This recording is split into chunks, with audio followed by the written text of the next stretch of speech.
Every war in Westeros explained. We're gonna start right at the beginning, the Andal invasion, also commonly referred to as the Coming of the Andals, took place approximately 6,000 years before the very well-recognized War of the Five Kings. The Andal invasion was the first great migration of the people from Essos to Westeros. The Andals would come in waves, killing and conquering the first men who have already settled and made peace across the continent. They also spread their very well-known religion, the Faith of the Seven, across Westeros, which we see characters follow thousands of years later. The Andals successfully conquered the south of Westeros, but could not best the Northmen, which is why the North still follow their religion in the Old Gods. They also seemingly eradicated the Children of the Forest, but a handful remain and take refuge north of the Wall. F's in chat for the Children of the Forest. Next up we have Nymeria's War. 700 years prior to Aegon's conquest, awesome, badass warrior Queen Nymeria set her sights on Westeros, leading her people to Dorne. She led her people with confidence as the moment they set foot on the continent, she burnt all 10,000 of her ships so no one could have second thoughts on the invasion. She was victorious in her efforts against the independent houses of Dorne, leading to the Dornish population intermingled with the Rhoynar immigrants. She also helped shape House Martell into the house we all know and love today, and unified Dorne under their rule. Moving forwards on the timeline,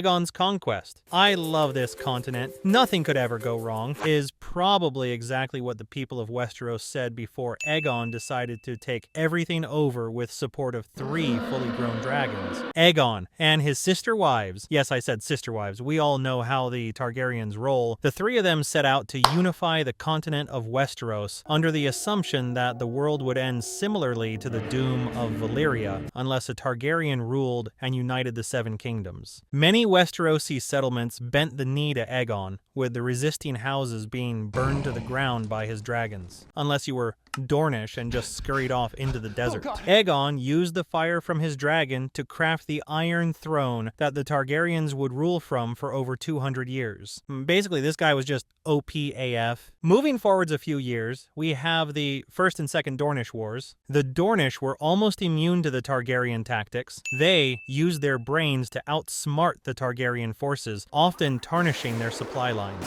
The Dornish also used scorpions to deter dragon attacks, actually shooting and killing Meraxes, causing Aegon's sister Rhaenys to die alongside her dragon. At least, Rhaenys didn't seem to just forget about the scorpions like a particular Targaryen. But we digress. The First Dornish War finally ended peacefully in the form of a marriage pact, also allowing them to continue with their customs and beliefs. So, it was a happy ending, despite the genocide over Dorne and death of Rhaenys. The Second Dornish War was kind of stupid. Approximately 33 years after the First Dornish War, this guy, his name was the Vulture King, tried to rally a rebellion in Dorne to rise against the new Targaryen King Aenys. The Vulture King scored a few early victories, but ultimately failed, where he was left tied between 2 posts and left to die. So yeah, that's all she wrote. Moving forward another 10 years, the Faith Militant Uprising. So, we all know about the Targaryens, yeah? Yeah! And we all know about their special family bonding moments, right? Yeah! Well,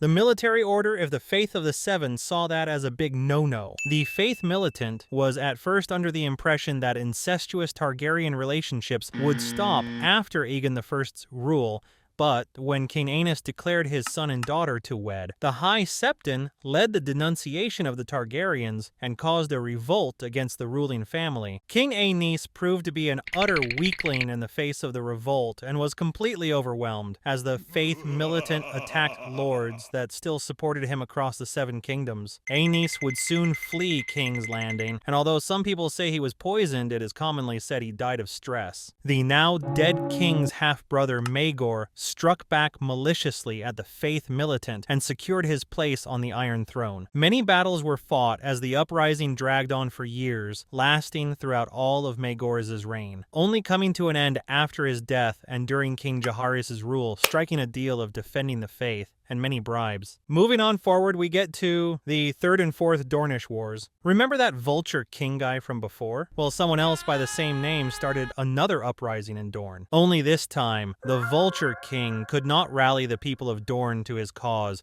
leaving him to fight an uphill battle.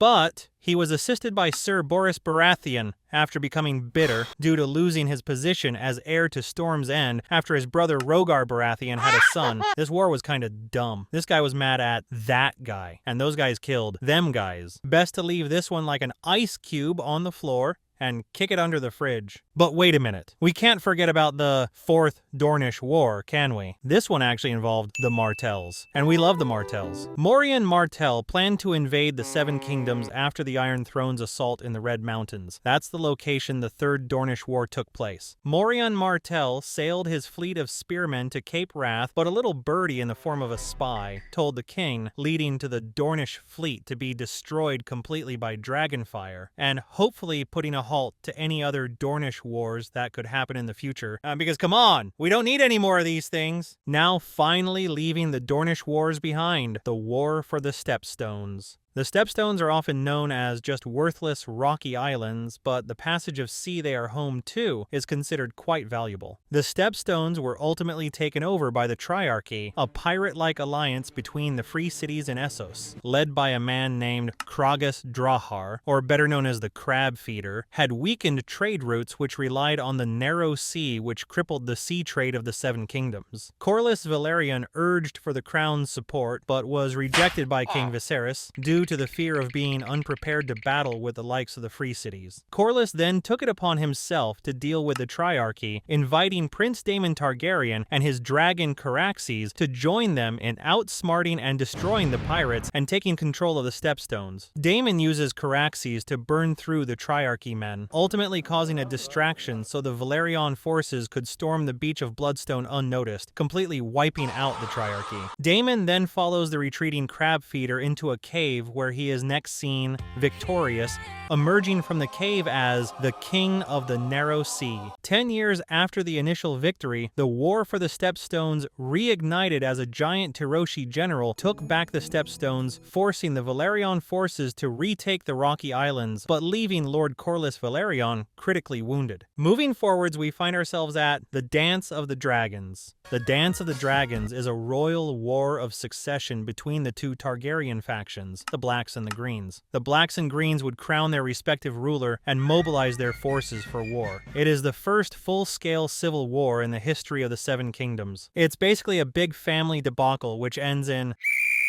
This is a spoiler-free zone. Please move on. Moving on from the spoiler zone, all 4 Blackfire rebellions. Okay, so there are 4 of these bad boys, so we're gonna speedrun this. Daemon, the bastard son of the late King Aegon IV, claimed the throne of his older true-born brother, King Daeron II, which resulted in open civil war that divided the Seven Kingdoms. And the result of the first Blackfire rebellion was found in the Battle of the Redgrass Field, where Daemon Blackfire was defeated, forcing the remaining Blackfires to retreat to Essos and form a group called the Golden Company. Now, the second Blackfire rebellion was the second attempt from the Blackfire pretenders to claim the Iron Throne. This is also pretty well known as one of the biggest jokes in Westeros history. Daemon Blackfire infiltrated the Seven Kingdoms and summoned a secret meeting consisting of Blackfire loyalists at the Castle of White Walls, using a marriage celebration as cover. However, Bloodraven, also known as Brynden Rivers, the bastard son of Aegon IV, had already discerned the threat and sent one of his agents to infiltrate the celebration, and Daemon's plans were then soiled by Duncan the Tall, leading to his arrest and another failed rebellion by the Blackfires. But not to worry, Daemon Blackfire's brother Aegon took it upon himself to lead the third Blackfire rebellion. Aegon managed to rally the Golden Company against the Targaryens, but this time it was during King Aerys Targaryen's rule. Aerys Targaryen didn't really care much about ruling, and most conflicts were settled by the actions of his younger brother Maekar and son Aerion.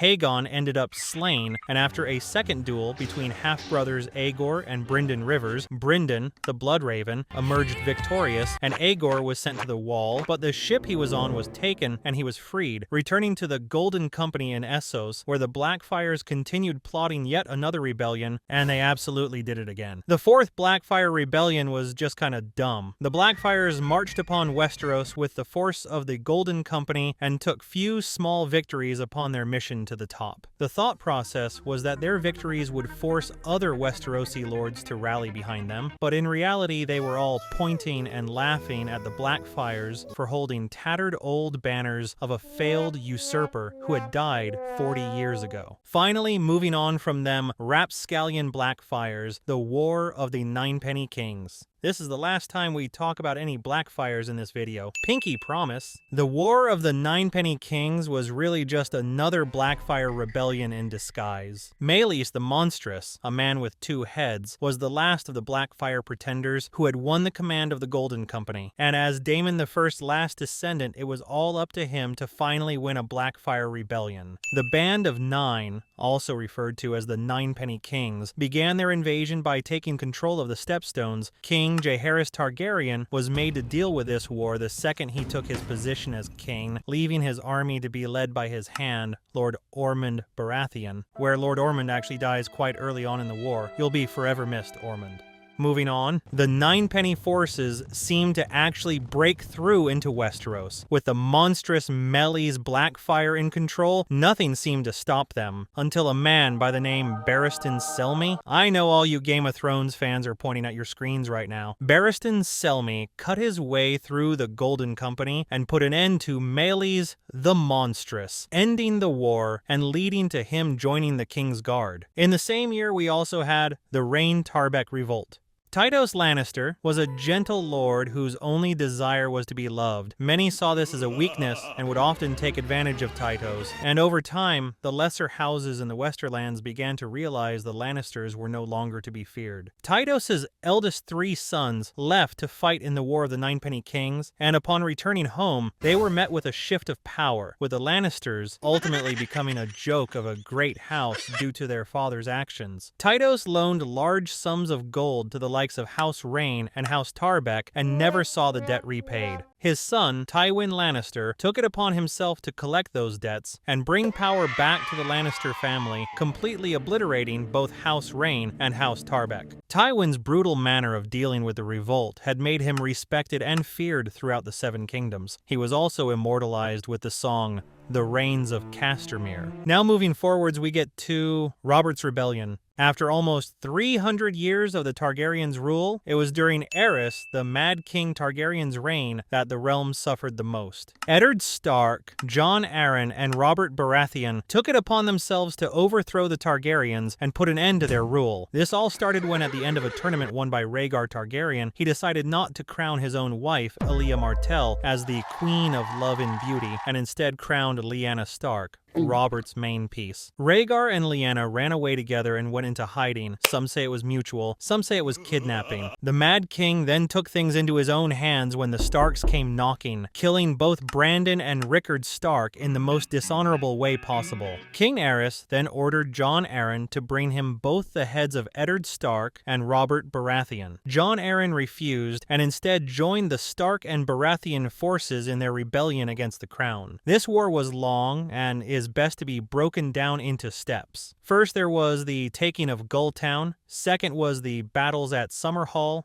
Third was the Battle of Ashford. Fourth was the Battle of the Bells. Fifth was the Battle of the Trident, where Robert got his revenge and killed Rhaegar. After that, there was the battle at the Mander, which then leads us to the sack of King's Landing. During this final step, the Mad King is stabbed in the back by Jaime Lannister after losing his mind and threatening to blow up all the wildfire deposits in the city. Robert is then crowned king and makes peace with many that fought against him during the war. Moving on from big old Robert, we get to the Greyjoy invasion. The Greyjoy invasion. Hold on a sec, guys. I gotta take this. Hello? What do you mean I got the order wrong in this video? Well, turns out whoever structured this video is allergic to fixing it. before the Greyjoy invasion was actually the War of the Five Kings. It all happened when Robert Baratheon was killed by a boar whilst hunting, leaving the king regency in the hands of Eddard Stark, which he ultimately loses his political struggle against the Lannisters and is publicly beheaded. The Five Kings all battle it out to claim what they think is their rightful place on the Iron Throne, leading to countless casualties and realm-wide anguish that was unrecoverable. The major events and battles that came from the War of the Five Kings consist of the capture of Jaime Lannister, where Jaime loses his hand, the Battle of the Blackwater, where Stannis is defeated with wildfire, the death of Renly, where he is murdered by a shadow creature, the Red Wedding, rest in peace guys, and the Greyjoys' invasion of the North, where we see Theon take over Winterfell, but is almost immediately overwhelmed by the Boltons. At the end of it all, the Lannisters remained on top. It was almost like someone needed a dragon. Heck, maybe even 3 dragons to finally put a stop to the Lannisters. Let's leave all that Five King mess behind. The Battle of Castle Black. The Battle of Castle Black really showed us just how powerful the wildlings could be. They showed up with giants, mammoths, and thousands of soldiers, which made light work of those at the Night Watch. A man by the name of Mance Rayder was in control of the wildling army. He also rallied the Thenns, the most advanced and well-armed clan of free folk living beyond the wall. The Thenns all kind of just look like the Yarp guy from Hot Fuzz. Fun fact, the Yarp guy was played by the same actor who played the Hound. Wow. You learn something new every day. As the war for the Wall continues, Jon Snow meets with Mance Rayder, trying to settle their differences and establish peace among the Night's Watch and the wildlings. During Jon's strive for peace, the wildling army is surprised by an attack from Stannis Baratheon, leading to most of Mance's lieutenants to be captured or killed. After the victory, Stannis offers to legitimize Jon Snow and name him Lord of Winterfell in exchange for Jon's help in winning the North to his side, which Jon declines, instead taking the role as Lord Commander of the Night's Watch. Jon also lost his wildling side piece during the battle. Rest in peace, Ygritte. Moving forward a few years, we get to the Battle of the Bastards. The Battle of the Bastards played a major role toward the end of the War of the Five Kings. After the Greyjoys lost Winterfell, it was taken over by the Boltons, and the North seemed to forget about the Starks and pledge their allegiance to the Boltons, with the Iron Throne crowning House Bolton as the new great house ruling the North. Ramsay Bolton, remember that guy? Killed his father, Roose Bolton, his stepmother, and his newborn half-brother to eliminate any uncertainty about his position of power, cementing himself as the new Lord of Winterfell and Warden of the North. Jon Snow tries to rally an army through the Stark's major allies in the north, but is declined each time, leaving it up to him and a pack of rapscallion wildlings to take back his home and re-establish his family's name. Jon is forced to engage the Bolton forces alone when his brother Rickon Stark, who was held captive by Ramsay, was sent into the battlefield. Jon is inches away from his brother when he is struck by an arrow, where Jon is then almost caught with his pants down. The battle ignites, and the wildling army holds its own for some time until they are ultimately overwhelmed by the Bolton forces. Wait, what's that? It can't be! Peter Baelish and Sansa Stark, just in the nick of time. The Knights of the Vale swooped in to save the day, giving Jon the opportunity of a lifetime to destroy Ramsay, take back his home, and become the king in the north. The king in the north! Moving forwards another couple of years, the Battle of Winterfell. The Battle of Winterfell is the concluding battle between the Alliance of Living Armies and the Army of the Dead, led by the White Walkers. I think I must have had my TV off during this episode because I don't remember seeing much. Do you get it? It's a joke about how dark the battle was during the episode. Humor. A large northern army, joined by the likes of the Dothraki, the Unsullied, and 2 dragons, all from Jon's alliance with Daenerys Targaryen. Despite their joint forces, their army is quickly overwhelmed by the Army of the Dead, leaving many major characters backed into corners where they surely would die, but they didn't, due to our little friend called Plot Armor. When all seems lost, the Night King approaches Bran Stark, giving his sister Arya the opportunity to leap towards the Night King, stabbing him with a Valyrian steel dagger, piercing the Night King and evaporating the Army of the Dead along with him. Shout out to Arya Stark for putting in that work last week. Hey. Finally, to conclude this video, the last war. This war was kind of just a massive facepalm to watch. We watched 73 episodes of Game of Thrones. For this, I know I'm supposed to explain it, but I'm not gonna have fun doing it. After the Battle of Winterfell, the remaining forces decided to turn their attention to the south and take King's Landing, granting Daenerys her rightful seat on the Iron Throne. This war was quick, as Dany decided to use her dragon to completely destroy the city, letting her emotions get the better of her, leaving the city in ash. As the war is won, Dany makes her way to the throne, accompanied by Jon Snow, forcing Jon to take things into his own hands and murder the queen, as she has gone completely mad. Her last remaining dragon, Drogon, burns the Iron Throne, leaving nothing but a puddle on the ground before he flies off into the distance. At least the fight between the Clegane brothers was pretty cool, but we never got to see the elephants, so it sucks. Thanks for watching. One lucky person who subscribes to the channel will receive my daughter's hand in marriage. To join houses, of course.